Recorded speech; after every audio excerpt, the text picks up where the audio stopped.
जरांगे पाटलांनी भूमिका जर स्पष्ट केली आपली तर वंचित त्यांना साथ देणार आहे का लोकसभेत? त्यांची भूमिका तरी होती, मग त्याच्यावरती आम्ही बोलू.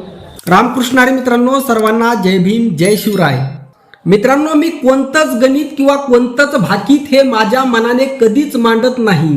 मी जे राजकीय विश्लेषण करतो किंवा भाष्य करतो ते कशाच्या तरी आधारावर करतो.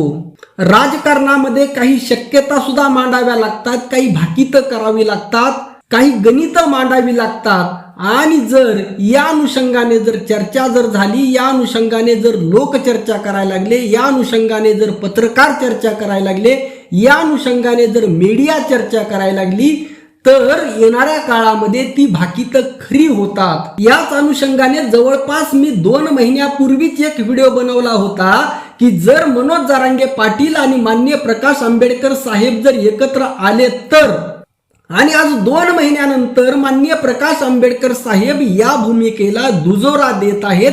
म्हणजे या बाबतीत ते पॉझिटिव्ह आहेत. पॉझिटिव्ह असणं सुद्धा खूप महत्वाचं आहे. आणि खास करून माननीय प्रकाश आंबेडकर साहेबांसारखं व्यक्तिमत्व. तेव्हा जरांगे पाटील यांना असा माझा सल्ला आहे की त्यांनी येत्या लोकसभेमध्ये राजकीय भूमिका त्या ठिकाणी घेतली पाहिजे.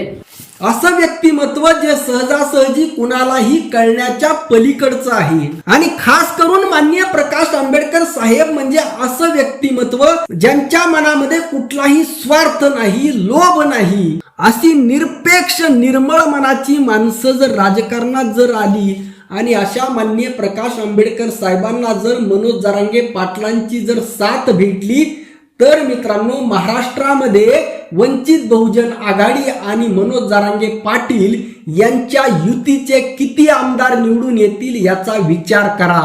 मित्रांनो, माझं गणित तर महाराष्ट्रामध्ये जर वंचित बहुजन आघाडी आणि माननीय प्रकाश आंबेडकर साहेब जर एकत्र जर आले, वंचित बहुजन आघाडी सोबत प्रचंड मतदान आहे.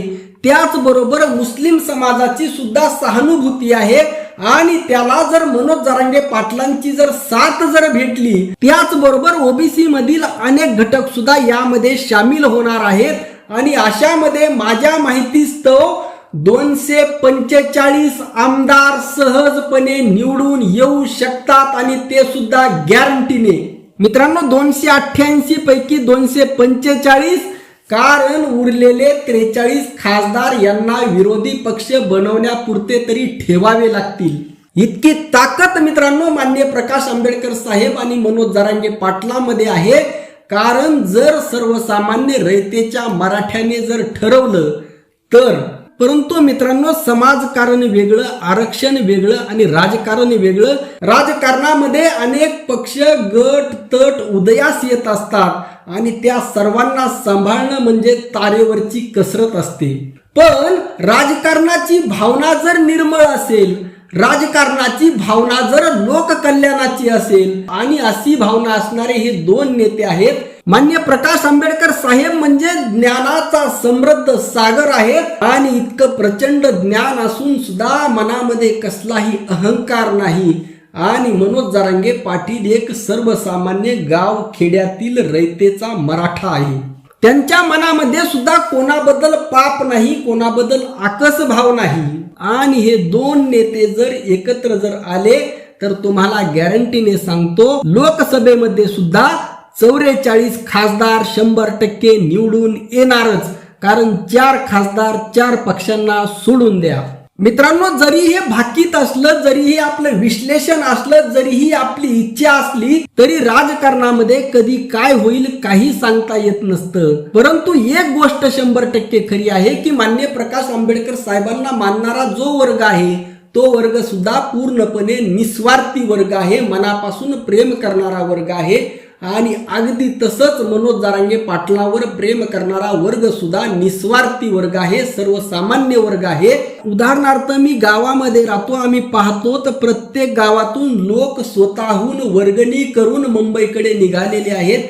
कोणाकडूनही पैसा आणलेला नाही, स्वतःचा पैसा गोळा करून लोक मनोज जरांगे पाटलांच्या हाकेला साथ देत आहेत.